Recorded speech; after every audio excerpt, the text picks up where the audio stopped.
What would you do if you heard whispering inside your pantry, but you live alone? It was around 1 a.m. I wasn't supposed to be awake, but hunger hit me hard. I walked to the kitchen half asleep, opened the fridge, nothing. So I went to the pantry. But the second my hand touched the doorknob, I stopped.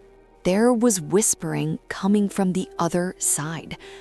Low, raspy, not even a language, just a rhythm, like chanting.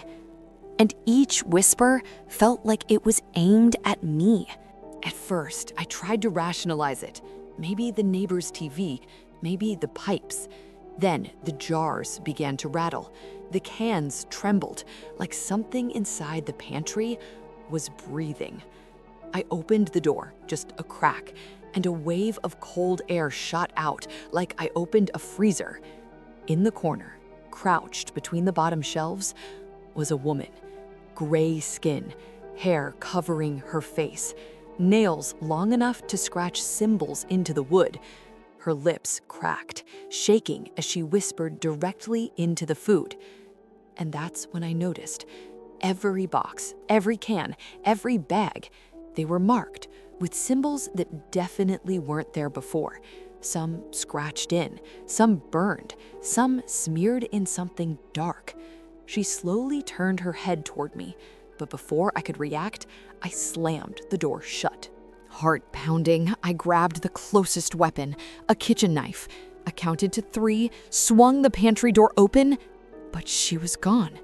No footprints, no cold air, nothing. Just the shelves and the symbols. I picked up a jar of peanut butter, and that's when I heard it. The whispering. Not from behind me, not from the pantry. Inside the jar. It sounded like something trapped, trying to speak. I dropped it. It didn't break, but it laughed. I couldn't sleep. Every time I shut my eyes, I heard faint whispers from the kitchen. At 3 a.m., they grew louder. I went to check. The pantry door was open, not wide, just enough for someone's eye to peek through, but no one was there, except one thing was different.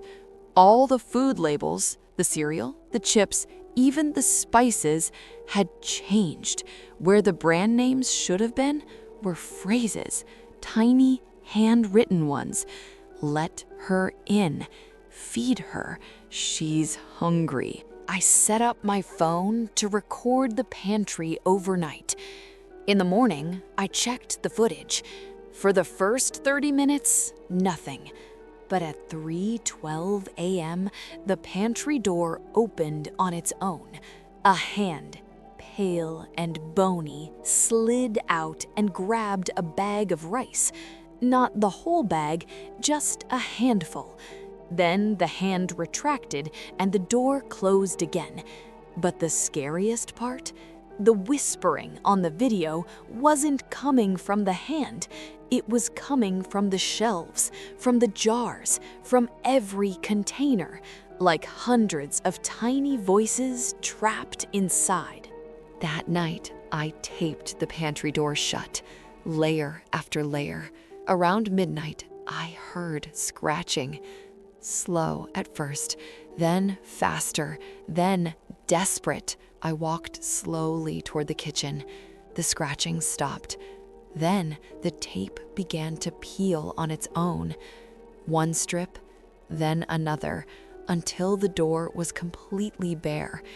And standing behind it, the witch.